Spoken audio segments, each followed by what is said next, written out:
안녕하세요. 남의 속에서 남수서입니다. 오늘 소개해드릴 분은 자동차 딜러입니다. 안녕하세요. 네, 안녕하세요. 자기소개 먼저 부탁드립니다. 저는 현재 자동차 딜러에 하고 있고요. 국산 자동차 하고 있습니다. 시작한 거는 2017년 말부터 했으니까 5년 정도? 6년 정도?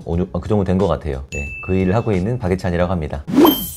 요즘 짧게는 뭐 한 몇 개월에서 길게는 1, 2년 그 이상 2년 반, 3년까지도 걸린다는데 네. 이게 사실인가요? 뭐 모든 차가 다 36개월, 뭐 3년이죠. 뭐 그렇게 걸리는 건 아니고 빨리 나오는 차들도 있는데 뭐 그렇다 하더라도 그것도 거의 6개월 이상은 다 걸린다 보셔야 될 것 같고. 이게 인기 차종이 오래 걸리는 거예요? 아니면은 비인기 차종임에도 불구하고 오래 걸리는 거예요? 인기 차종이니까 오래 걸리죠. 비인기 차종 같은 경우는 사실상 오래 걸리진 않고요. 차종도 차종이지만 브랜드로 봐도 뭐 우리나라의 내수의 80인가요? 85%인가요? 현대기아가 장악을 하고 있잖아요. 그런데 그거 말고 뭐 쉐보레나 쌍용, 르놀러 같은 걸 봐도 현대기아보다는 빨리 나오니까. 그러면은 대기를 하는 동안 얘를 차라는 게 가끔 이제 모양도 변하기도 하고 새로운 모델이 나오기도 하잖아요. 그렇죠. 예를 들어서 제가 뭐 A라는 차량을 계약을 넣어놨는데 그 A라는 차량이 한 3년을 기다려야 된다고 봤을 때 네. 2년 만에 뭐가 바뀌었어요. 네. 그러면은 저는 어떤 모델을 받는 거예요? 바뀐 모델을 받으시는 거죠. 그러면 가격이 오르지 않나요? 가격도 올라갑니다. 근데 이 계약 당시의 기준이 또 그 금액이랑은 좀 다르잖아요. 근데 이거는 어쩔 수 없이 오른 금액에 구매를 해야 된다. 차라는 게 그냥 한번 신 모델이 나오게 되면 모델 변경을 하거나 풀 체인지를 하거나 그렇게 되면은 그 차에 대한 생산 설비라든가 다 바뀌잖아요. 바뀔 수밖에 없잖아요. 그러면은 예를 들어서 나는 신형받을래, 나는 구형받을래, 그 두 가지를 라인업을 다 운영할 수가 없기 때문에. 실제로 그럼 3년 동안 기다리시는 고객이 있을까요? 아직 3년을 기다리기 전이잖아요. 조금씩 대기간이 늘어난다 그러면은 30개월이 아니라 한 3개월 걸린다 하더라도 뭐 이렇게 오래 걸리냐 라면서 반색을 표하시고 하시는 분들이 많았어요. 근데 지금은 이제 워낙에 많이 알려진 사실이다 보니까 그냥 그렇군요 라고 그냥 보통 넘어가시는 그런 분위기고요. 기다리시다가 아무래도 금액대가 겹치거나 혹은 다른 차에 마음에 갈 수도 있으니까 그렇게 되면은 취소하시고 다른 브랜드로 혹은 다른 차로 갈아타시는 분들도 있죠. 그러면은 딜러로서 수익이 발생되는 구간은 언제예요? 저희는 차량을 계약이 아니라 차량이 출고되고 나서 또 바로 받는 게 아니고 출고되고 나서 한 달 뒤에 받습니다. 자동차 영업을 하시다 보면은 네. 애로사항도 있을 것 같아요.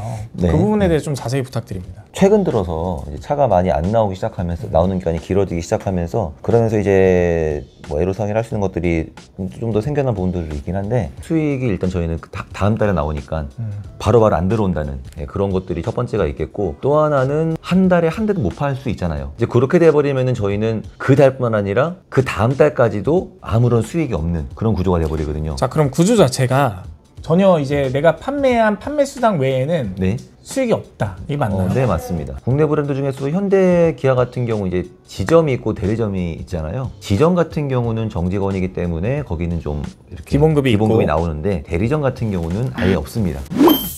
과거에는 차량을 구매를 하면은 고객들한테 이제 딜러 서비스가 나갔잖아요. 몇 가지 품목을 해가지고. 예. 차가 오래 걸리면 이거에 대한 변화는 없어요? 변화라기보다는요. 새로운 뭐 썬팅 필름이라든가 블랙박스라든가 등등의 새로운 제품이 나올 수 있잖아요. 나오게 되면은 그쪽 시장도 가격을 계속 올려요. 신제품이다 보니. 단돈 5만 원이라도 10만 원이라도 올린단 말이죠.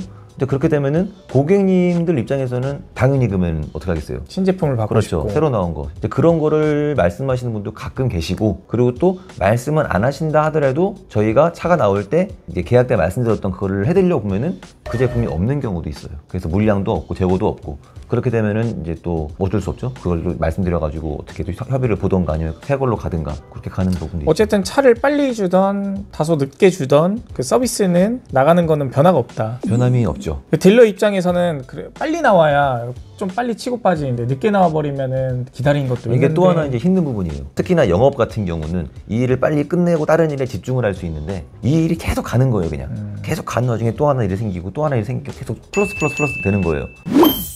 그럼 이 지금 현직에 계시는데 네. 이 앞으로의 전망을 어떻게 보세요? 조금 부정적인 얘기일 수도 있는데 저는 자동차 시장의 전망은 어둡다. 어둡다. 네, 개인적으로 그렇게 보는 편입니다. 이런 분들이 계세요.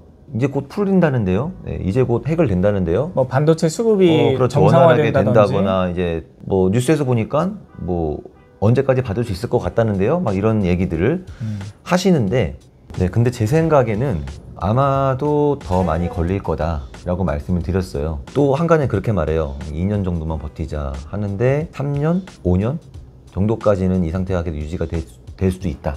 라는 게 일단 제가 보는 관점이고요. 일단은 그 부분이 그래서 제가 이 직업에 대한 전망을 조금 어둡게 보는 그런 부분이 있기도 하고, 또 하나의 부분으로는 해외 유명한 그 테슬라 같은 경우는 영업사원이라는 게 없잖아요. 자동차가 그냥 고객이 직접 인터넷 가서 홈페이지 가서 오더 넣어서 차만 이제 받는 식으로 되어 있잖아요. 그런데 앞으로 많은 자동차 메이커들이 그런 흐름을 따라가지 않을까. 아마도 그냥 허브처럼, 택배 허브처럼 지역마다 전시된 차를 볼 수 있는 몇 개의 공간만 좀 만들어 놓고 그런 식으로 운영되지 않을까? 라는 생각이 좀 있긴 하거든요. 그게 뭐 앞으로 1년, 2년, 5년, 10년 이게 아니라 적어도 한 20년, 30년 그 후에는.